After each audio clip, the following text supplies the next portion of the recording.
So that was basically just kind of showing you an introduction to the programs that we do for Hastings Live.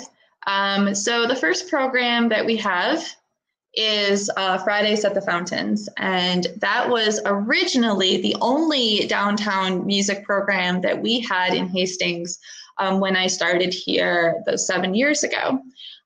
So that was a series that took place right over here on our courthouse lawn. So you can kind of see a picture of the courthouse in the corner. It's a nice shady spot.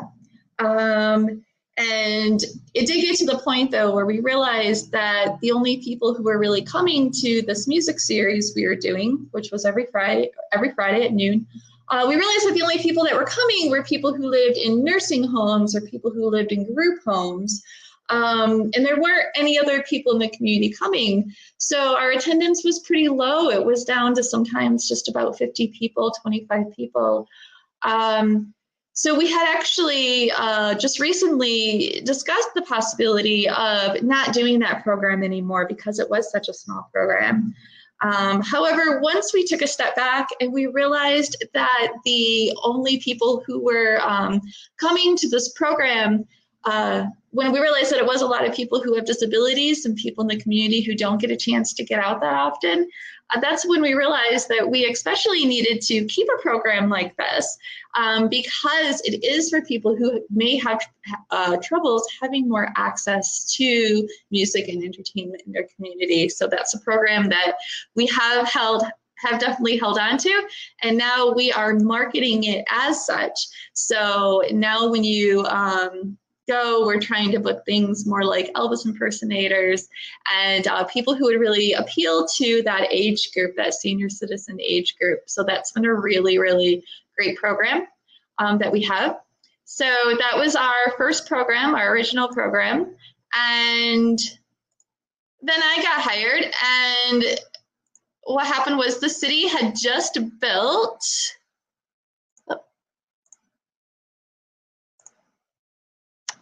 so the city had just built this cute little band shell that you can see in the picture in the corner. I know it's pretty tiny, but they built this little band shell right next to a movie theater, and connected to the little band shell is our spray plaza, which if you guys haven't seen like a spray plaza before, it's kind of like a big sprinkler that kids could play in. And so with that, we started to do children's shows at the spray plaza. And we do those every Thursday at 11 a.m. It's a really great time. The kids have a lot of fun. The average attendance that we get is about 60 children. And they're adults, but I usually just count the children for that show. So the turnout is actually really good. I mean, you can see in this picture that I have here, we really can't fit too many more children than what we get at some of those shows. So that's a really, really sweet program. That's so much fun to do. So the range that we have for this, like the different kinds of entertainment that we have things like musicians, we have puppet shows, we have children's bands, anything like that. So it makes it really cool. It's really fun to do. In fact, it's kind of cute. There's an office right across the road from there, and I constantly see the people in their office opening up their windows and looking out to see what the entertainment is that week, because they also enjoy watching it as well. So that's a really fun program that we have continued to do. The next program that so what happened was we had this courthouse lawn that we were running these programs, and then we had this band shell, which was great, and we were sometimes doing evening shows there, but when it came to something for adults or some kind of like really big shows, we really didn't have anything. We were already outgrowing this tiny band shell of ours, which we thought was going to happen. We wanted a big stage. So in 2016, our city had a major donor, which was very, very exciting. And the donor built us this entire band shell right here. So one guy paid for that whole thing, so it wasn't any tax dollars or any grants that we had to worry about, which was really, really great. So as you can see from the picture here, we have a large band shell, which I heard is almost large enough to fit an entire orchestra. And then we have a concession stand and restrooms in the corner. I do not have to run the concession stands. Our Rotarians and Kiwanis run the concession stand for us. So they just take care of the whole thing, and I don't have to worry about that too much, which is really great. So we have this big band shell. They told us that it should fit about 700 to 1,000 people at the band shell, which was really good. And so the first few years, our expectations were just that we get a couple of people to come down for some shows. So we started by looking at what kind of shows we could do.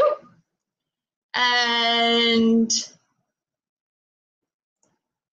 so the other music series that we have are the community concerts at the Thornapple Plaza. And these community concerts are the second half of the summer, every Wednesday at 7:30. We try to have a lot of our big shows start at 7:30. The average attendance for one of these shows is about 250 people. So it's a little bit lower than what we might have at other some of our larger shows, but it's still a good amount.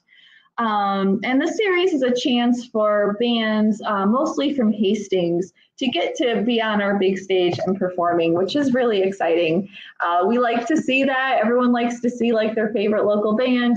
A lot of people come out because then they get to see their friends and their friends' bands up on stage, and that's really, really great to see. So that's a very fun program.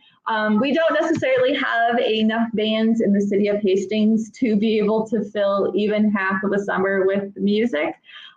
So for those, we will bring in smaller bands from Kalamazoo, Grand Rapids, or Battle Creek. And so that's really fun.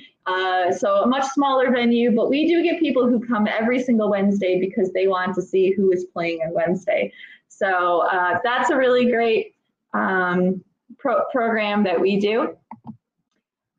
Then the next program that we have is one that is, of course, the big one that people think about, and that is our Friday night features. So those happen every Friday night at 7:30, and that is where we're bringing in our larger acts that we're going to have that summer. So we have bands from all over the United States as well as Canada that will come for that show. Now we do obviously get larger bands coming in from Grand Rapids or Kalamazoo, but those are definitely larger bands where I expect I'm going to be bringing in a much larger crowd than what I would have for a Wednesday night. So they are definitely bands that have a following, definitely bands where I know it's going to be a big show. So the average attendance for that show, I said it's around 500, but really it can vary a lot. We really can see anywhere from 400 people to up to 1,500 people. And yes, we have had 1,500 people at a show. And yes, you may have noticed that our capacity for Thornapple Plaza is 1,000. So we haven't gotten in trouble yet for having too many people at a show, but it is something that has happened, that we've had a lot of people show up. So that's always really great. That to me is a huge success when we can get that venue at capacity. And the last summer that we were able to have all of our music series, our Friday night features, we had, I think, almost half of our shows, we were either at capacity or extremely close to being at capacity. So that is very exciting when you only have a city with 7,000 people living in it, and yet you're able to get over 1,000 people to come to a show. We love that. Obviously, we get a lot of people who come from further away into the city, which is even better than having locals come in. So trying to see what all I wanted to wanted to say about that. So our Friday night features are definitely our favorite ones. Also on Fridays, the fun thing that we offer is beer and wine sales. That's a big controversy. We had to go to our city council to have our city council approve for us to have beer and wine sales. But it is something that we can do now. So, you know, we definitely faced a lot of backlash for the beer and wine sales. A lot of people at city council felt that people should be able to come and recreate without alcohol. And while I do feel like it is nice if people can come and enjoy things without alcohol, we also need to realize that people like to have a glass of wine or they like to have a beer while they're listening to music. We've never had any incidences or any problems from serving alcohol at our event. We have had people who have come in that were drinking prior to being at the show, but they're actually the people who don't end up buying alcohol at our show.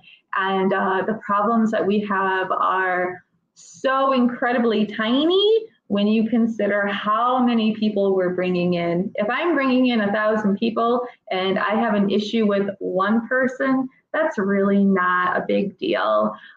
That's something that we absolutely can handle. So I do like the beer and alcohol sales. I think people do have a lot of fun with it. And it really helps our concession stand bring in a much higher revenue source. The first summer that we did Hastings Live, we didn't have beer alcohol sales.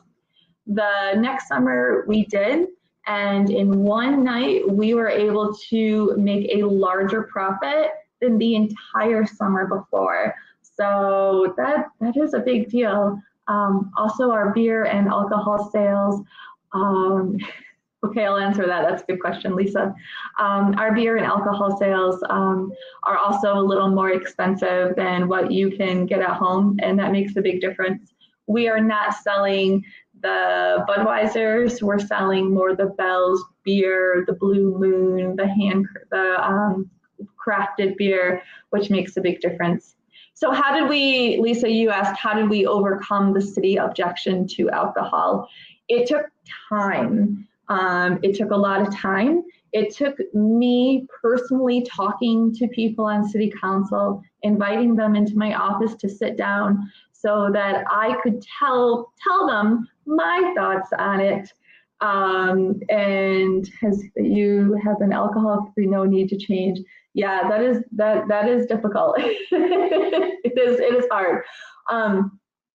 So what happened was I had a lot of people from city council coming in and talking to me. And a big thing that I was able to do was explain to the city council that our city council mostly makes up one age demographic, and I am a part of a different age demographic.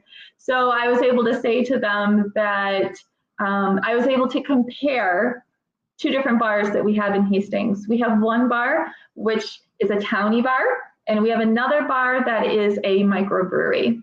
And I said, well, let's look at these two bars. The townie bar has a lot of problems with law. You know, the police are always called to that bar. There's fights outside of that bar. And I said, well, let's look at what that bar does. Let's look at what they serve. Let's look at the culture that they were going for at that bar. Let's look at the music that comes to that bar. And let's not do what that bar is doing. That bar is fun. I've been there myself, but let's not do that. Let's look instead at our microbrewery and what our microbrewery is doing. What kind of entertainment does the microbrewery bring in? What kind of beer is the microbrewery serving? Do we have that many problems with the microbrewery? And when I was able to compare it like that, that started to help city council warm up to it. We also got the microbrewery to come to the city council meeting and voice his support for it. And another thing we did was the first summer that we were allowed to do alcohol, it was not for every show. It was very limited. People could only have, I think, 2 drinks.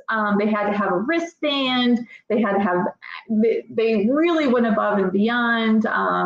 They only had about 45 minutes to order alcohol, and then we had to do last call very quickly. But that was a really good compromise that we had with city council. And then we were able to show city council that there were no problems that were going on during those times. And then the next year, the city council became even more lenient with us. So if you are facing that with your city council, the best advice I have is to start out very small with them. Have a lot of rules, have a lot that makes it feel like maybe it's more than what you envisioned, but allow them to start to warm up to this idea about having alcohol at the event. Go easy on them. Eventually, hopefully they will get there. So the last program that we have at that is a part of Hastings Live is our Hastings Summerfest. So Summerfest is a 3-day event that happens at the end of the summer. I'm sure a lot of your cities have a similar event where you have craft vendors going on. We have sporting activities over the weekend. Sunday we have a car show, just lots of fun stuff that you can do in the city. And then for that weekend, Hastings Live still comes in, and we do a Friday shows and Saturday shows. We have about 3 concerts on Friday and 4 concerts on Saturday. And that's our big one. That's a lot of fun. Features that were total. Yeah, so we have lots of great entertainment. One of the things that I will note about Summerfest is that is quite a local event that we do. It's when the locals want to come out. It's when people who are from outside of Hastings or who are from Hastings, but now maybe they're living in Grand Rapids, they like to come back to Hastings to remind themselves of the good old times. So we try to have bands that reflect that. We tend to have more country acts that weekend, more original or more tribute acts, more cover bands and that type of thing for that weekend. So that's also our big show. That one's a lot of fun too. So in order for us to be able to pull off Hastings Live, obviously it's a lot of work. When it comes down to it, we are putting on over 50 free events over the summer, which is a lot. There are, not counting Summerfest, there are weeks that we are putting on 4 shows, because we have our Wednesday evening show, we have our Thursday children's show at 11 a.m., we have our Friday show at 12 o'clock, and we have our Friday evening show at 7:30. That's 4 shows a week. It is a lot, it is exhausting. So in order for us to be able to do that, we really have to have a collaborative effort. It's not just the city that is putting it on, it is other groups as well. So what we do is we team up with the Arts Council. So Hastings Live is a collaboration in between the City of Hastings and the Thornapple Arts Council. And so that has worked out very, very well for us. So the way that we have worked it out is when we decided to combine forces with this, I sat down with the Arts Council, we sat in a room, and we asked ourselves, what do we need to do to put on Hastings Live? We need sponsorship, we need bands, we need publications, we need marketing, and we made that whole list of what needed to happen. And then we just asked each other what each other's individual talents were. We didn't look at, well, you work for this organization, you should do this. You work for this organization, you should do this. That doesn't necessarily work out for us because we all have different personalities. So in this case, it worked out where we decided that I would be the person who would book the acts and do all the communication with the bands ahead of time. So I'm the one that kind of arranges the schedule. And then the director of the Arts Council, Megan Lavelle, she does an amazing job finding the sponsorships. And that really is her area of expertise. There's someone else who works for the city who is really, really good at social media, and she's the one who handles that for us. So we really just sat down and outlined all that and just figured out where our talents were and where our interests were. Now we all collaborate, so even though I'm the one who is booking bands, I don't book any bands before talking to the Arts Council about any ideas that they have. And they come to us with the same ideas. They ask me if I have any ideas for sponsorships or how they should do it. So it works out really, really well. It also means that I don't have to be present at all 50 shows during the summer. That would be way too much for me. So I'm present for half of the shows, and then the Arts Council is present for the other half of the shows. And through the years, we have really figured out how we can make that work. So like making sure that all of our contracts are in, I have a copy of all the contracts, the Arts Council has a copy of all the contracts, we all have everything that we need so we can do this. We also use a Google document for like a spreadsheet, and anytime I book a band, I'm entering it into the spreadsheet, I'm entering in the price, and usually by the end of the summer, we've created multiple spreadsheets that we can all constantly go to see where we are at with different things. It also allows communication about any issues that happened at the shows, how many people showed up, everything that had kind of gone on, and that has worked out really, really well. So I really, really love being able to work with the Arts Council. I think it has been a great relationship between us. So it's been fun. It's been really good. So this allows everyone to play on their strengths. Yeah. If you are wondering about ways that you can really let your music series grow, this is a really good way to approach it. Or if you're coming from a community that has already been doing a music series and you feel like maybe you could come in and help them out, you have some ideas, see if they would be interested in combining forces. They might really appreciate getting some people who can really, truly help out. So, all right, so how do I book the music? I've had a lot of people asking me this question. And sometimes I feel like I'm supposed to have some kind of exact science on how exactly I book the bands. And of course, it's hard to really have an exact science when it comes to something like this. So of course, the first thing that I do is I figure out what the budget is going to be. I think sometimes people want to come from the standpoint of what bands they want to bring in and then trying to figure out that way. I don't necessarily feel like that works out. I really do think it's best just to figure out what your budget is going to be, and then you can figure out what kinds of bands you're really looking at. I've been able to book some really fun, great acts for $200, but then you are getting $200 bands. I've been able to book some really great acts for more than that. So I really think it's important to figure out what your budget is going to be.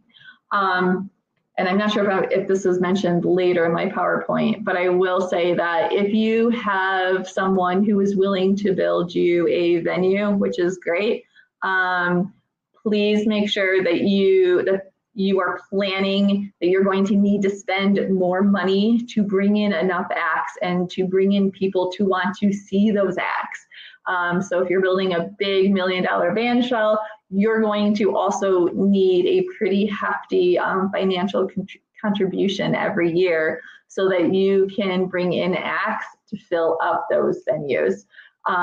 So the person who built us this $1 million band shell, he has created an endowment for us.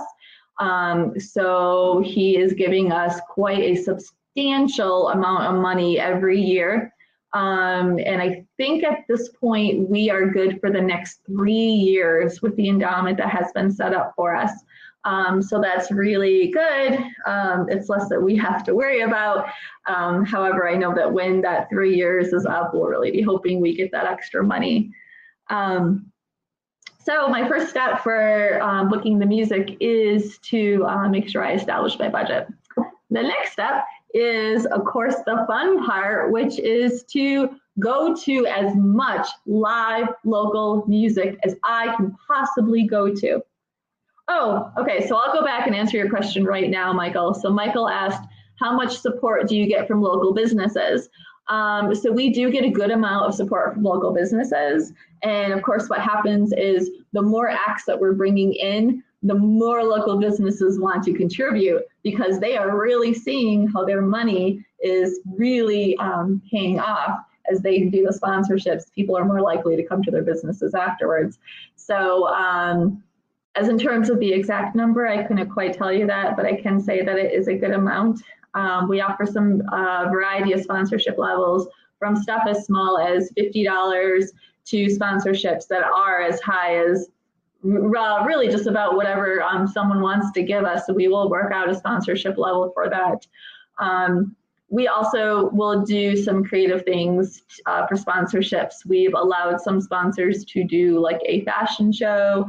We've allowed sponsors to come in and do giveaways or to stand up and talk about their business for a few minutes or put up their business banner, different things like that. And that has really helped out. Another thing that we really do to help with our sponsorships from the local level is to team up that business with a band. So if it is a business that says, we really need to reach out to the 30-year-olds who have this kind of a personality, then we're able to look at our lineup and to say, oh, this band is perfect for you. So we've done a lot of teaming up like that. And it works out really, really well. And it's to the point where some of our local businesses will really hope that we book their favorite band because they really want to be the ones to sponsor that band. We always make sure that we are booking good acts and not just acts that, let's see how to word this. I will not book an act just because a certain business wants it to be booked if I don't feel like it's not a good fit for the city. It has to be a good fit first, otherwise I'm not going to consider booking the band. And I think that is what has allowed our series to be successful, is that we at times do have to make those kinds of calls. So as I was saying, my next step after my budget is to go to as much live local music as I possibly can. It is one of the best parts about my job, in my opinion. One summer, I think I hit 10 music festivals. May have been just because I wanted to have a lot of fun, but it's a really good chance for me just to hear a band, and to not just hear a band, because you can hear a band on YouTube, but to be able to see the kind of stage presence that band has. How many people are going to see that band? How many people traveled really far to see that band? When you're in the audience, are people talking about how much fun they think this band is? So I think that's really important. One festival that I go to is called the Earthworks Harvest Gathering. I highly recommend it if you are looking for some different kinds of acts. They usually have 120 bands from Michigan at their festival. So if you want a good chance to hear a lot of local music, that's a really good chance to hear a bunch of local music. And to be able to see what kind of following the band has. The band is playing on stage and there's 3 other stages and no one chose to come to that band. It just might not have the highest following for your venue. It may not bring in the crowd that you're hoping it will bring in. So I also do, Karen, the name of that festival is called the Earthworks Harvest Gathering.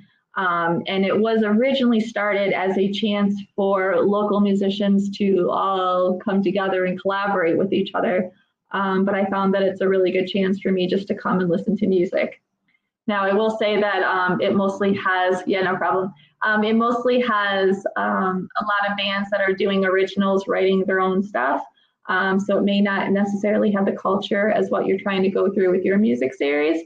But you might be able to pick out at least 1 or 2 bands from that event that would bring some good diversity to your summer music series too, because we're going to talk about how important that is as well.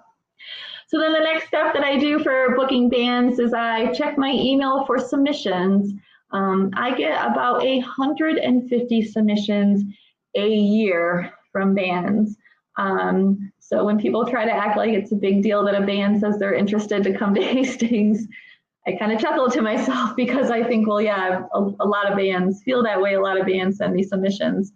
I will say, though, I don't hire too many bands that just send me a submission because it really tells me a limited amount about that band. So it doesn't happen too often, although it does sometimes happen, especially if I'm looking for something very specific. Like I just kind of have a hole that I need to fill. That's where those submissions can be really good, because it might be that a band sent me something that happens to me what I'm looking for. So then after I've looked at all my different bands, then I narrow down my choices to the top bands that I want to get. And then I start contacting the bands to figure out what their price is, and then also their writers and their dates that they are available, to see if we can work out some good negotiations. And then after that, I definitely establish a contract with the band. I'm going to say that if you are a small music series and you think that since you're only spending $100 for that band, you don't need a contract, I will strongly disagree with you. I require that every single performer for Hastings Live has a contract. Even if by some chance you're just a free performer and we're not paying you, I still require you to fill out a contract for me and to send it back for me. There are a lot of reasons that I do this. A lot of it is because I have seen events that have tried to not send a contract to the band, and then later the band is upset that they were not paid or they felt like they were not adequately compensated, and then the band goes on social media trying to blast that event and saying that event does not support local music. If you at least have a contract, you're able to say that the band signed something, you and the band came to an agreement. So that is very, very important. Never, ever, ever skimp on your contracts. Make sure they are all signed, make sure they are all filed, make sure you have them on your computer and you have a copy in your binder with you. It is very, very important. So definitely don't miss that. Also make sure that if your band needs something like tickets or something, that you are getting that to them ahead of time. And then this is a big one, and I have made this mistake before, which is to make sure you contact your band about a week before their performance to finalize any details. I have had a performer who forgot that they had signed a contract and they just didn't show up. Luckily, that has only happened once. Luckily, it was a very small show, and at the last minute, we were able to get a guy with his guitar to come on down and do a last-minute show for us. But always contact the performer a week ahead of time just to make sure everything sounds good. For me, it's usually a very brief email. Hey, I'm looking forward to you guys coming. Let me know if you have any questions. Here's my cell phone number again. I'd love to. Can't wait to see you. Definitely don't miss that. And it is also a good time because it's quite surprising how often the band will mention that they do have some questions for you.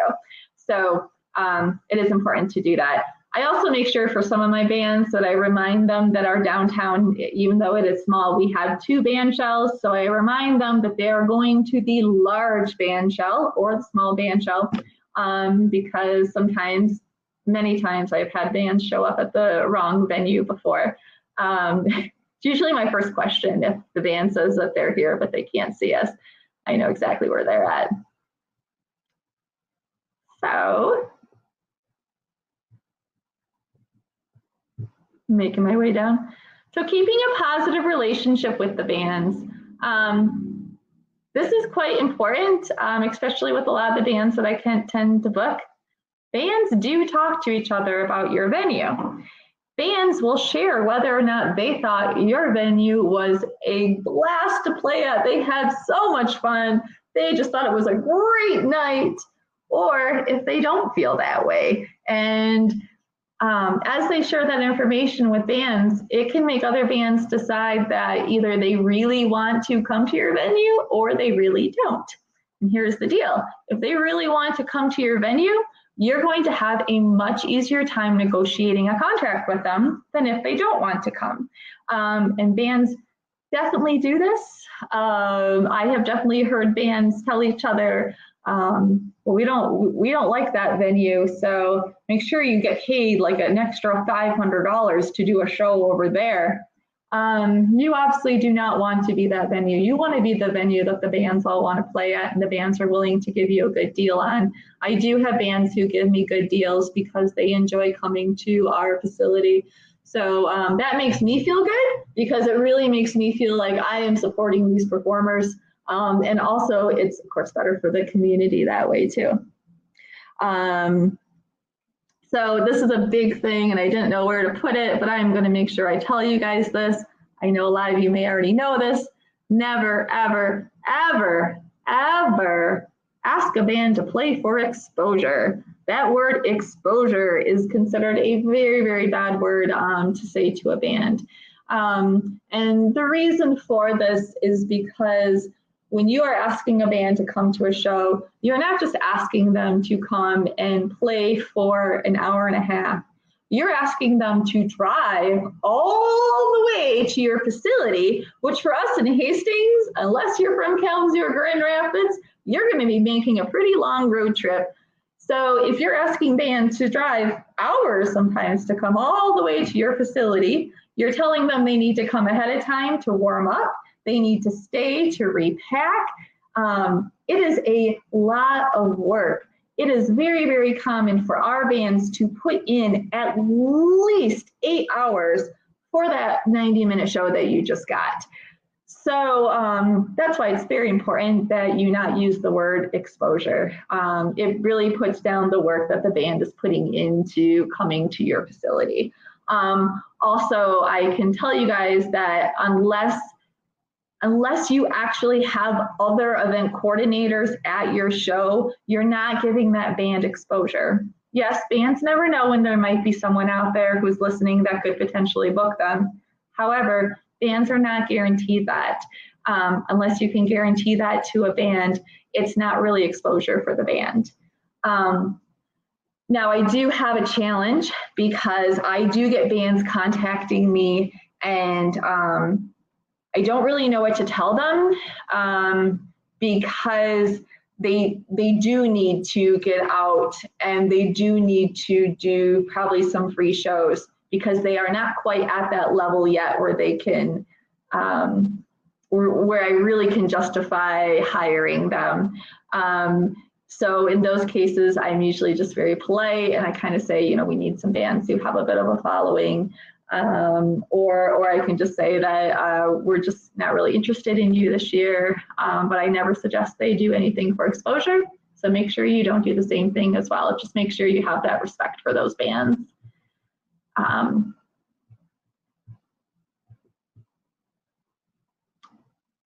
So now how do I choose the bands? Because it's not just about, I had a good time listening to the band. It's not just about that. It's about how am I really narrowing my choices down when I have 150 submissions and I've already checked out a bunch of festivals myself. So the first thing that I do is when we are doing any show at Hastings Live, we have a clicker and we find our clicker so important that we keep multiple clickers in our backstage area. And what I do for every show, I am very scientific. 20 minutes into the show, I take out my clicker and I walk around the venue and I count how many people are at that show. Now, if I have more than, and at the end I write down what my attendance was for every single show. The bands that get the highest attendance for their show are automatically asked to come back next year. And that is how I'm able to determine what bands went over well and what bands didn't go over well. What bands are people just super, super excited about and what bands do people just not really care about. That has worked out really well. And it's actually to the point where people who are at the show know that's going to happen and they all want to know what's on my clicker. And it's a bit like they are voting for a candidate, because they want their candidate to win and to come back next year. So everyone come and check out this candidate, check out this band, they're so good. So it has really created a lot of excitement for that. So that's a big thing that I do. That's how I determine whether or not a band will come back. Also, I look at age appeal and genre. I have seen so many communities put on a music series, and when I look at the list and the lineup, none of it really appeals to me. It's all the same genre. It's all geared towards a certain age. There's just not a show for me to check out. So I make sure when I'm booking bands that I have good things for each and every generation that might want to come to my show. I try to make sure that I have multiple genres at my show. I sit down and I see, okay, do I have tribute acts? Do I have cover bands? Do I have folk music? Do I have country? Do I have rock? All those different kinds of things. Because I want everyone in my community to come to at least one show. I would rather every single person in my community come to one show than to have 500 people go to every show. Because if I have 500 people at every show and there's 7,000 people in my community, I didn't reach out to my community. I only reached out to 500 people. That's not quite what I'm going for. I want everyone to come. I want everyone to feel like there's something for them, whoever they are or whoever they may be. So I talked before that I do look into the size of the following for a band. I never let a band tell me the size of their following because they're just going to talk about their friends and their mom. That does not count as your following. So I also look at the quality of their online presence. Nothing annoys me more than a band sending me a submission and it is a 30-second video with very quick clips of their show.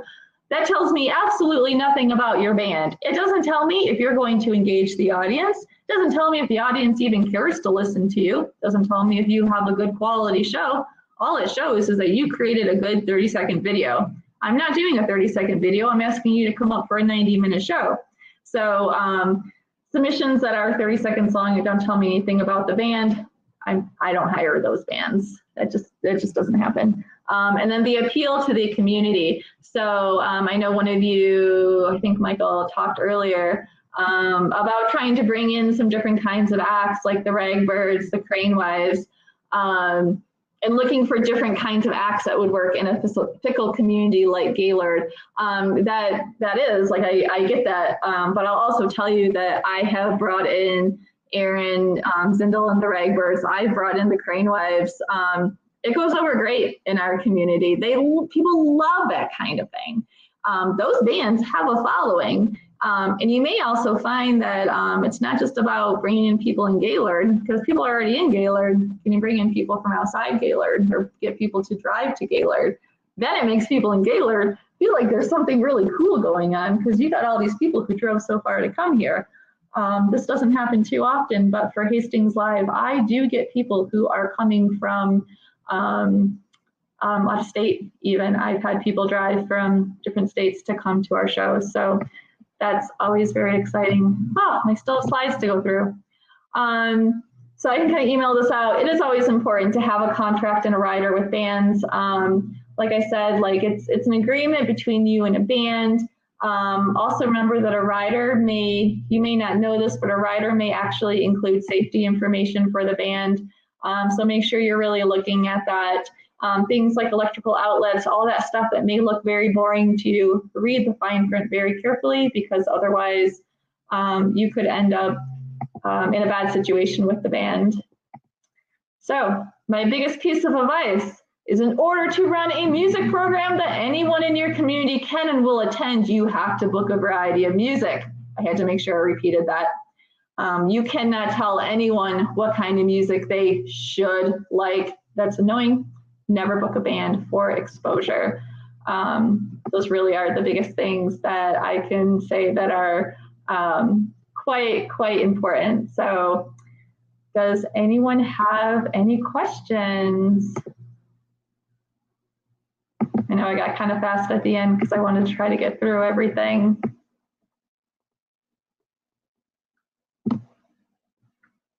Yes, Lisa, you are right. Tribute acts do work out really, really well. And that's why I also mentioned tribute acts. A lot of people really like to hear like the Beatles tribute acts. As Lisa and I talked earlier, we really like a Queen tribute act. For 2020, I had also hired an Aerosmith tribute act. And just some kind of different ones, because people like that kind of stuff. They feel like they're actually at the show. And I'll find myself having a really good time as well. So those are really good. And also at tribute acts, you are able to bring in some of the greatest songs that have ever been created, and you're bringing them to your stage. So that's really great. Another thing that I have done, Michael, if you're looking at getting fickle people from your community to come around and start to like different things, one of the things that I tried before that worked out really well was I brought in a band called the Insiders, and they're a Tom Petty tribute. So a lot of people came because they just loved Tom Petty. And then while people were there, they started to comment on how talented the band was. And I was able to say, oh, yeah. You know, it's interesting. That lead singer, he's playing in 2 weeks with this other band that I have coming. They're really cool. You should check them out. You'll get to see the singer again. So that has worked out to help me really work on getting the community to try something new. I've also compromised with the community. We had a really great act that came in 2 years ago called the Reverend Peyton's Big Damn Band. They do country blues. So for my community, like Hastings, it sounds like country music to them, and they love that. But for people who want something a little more artistic and different, there's blues, and they love that. So it really brought in different people from the community, and that was really cool. So if you can find bands that offer that kind of crossover, that works out really well. So Michael, how often do you use talent agencies to find national tribute acts? They negotiate contracts on your behalf. It really just depends on the act that I want to bring in and how that act prefers to communicate. A lot of the tribute acts that I have brought in have come from one booking agency, and so I go through that agency. But I don't really care if I have to go through an agency or go through the band. I just want to make sure I'm going through to somebody. So if you are just starting out and you find it easier to just use a booking agency for all of your acts, that's fine. But if you don't want to do it that way, then that's fine too. I will say what's nice is, like you said, it is kind of that middle person who can help to negotiate contracts. Also, what's really good is they can help to recommend other bands. And if you find an agency that you really like, you'll know that any band you book through that agency is a good agency or is a good band. You do kind of get that approval. So I do think that's important. All right, well, I was talking awfully fast, so I apologize for that. I apologize for my computer glitches. I'm going to type my email address down here. If you have any questions that you would like to send to me, I am hoping that when we are able to go back to having events again, that I would love to get together with a group of people and create a round table where we can all talk about the music series that we're doing for our own communities, because there's absolutely no reason that we need to compete with each other. We can work together and really learn from each other what is working and what is not working, and see what we can do to have these better music series and to really allow our community music series to expand together. So feel free to contact me. And I know I saw one person post their email. I'll try to get that written down, and I will make sure I send you the PowerPoint. So there it is. All right. Well, thank you so much, you guys, for coming to my presentation, and I hope that I can see you all in person at some point. So thank you very much.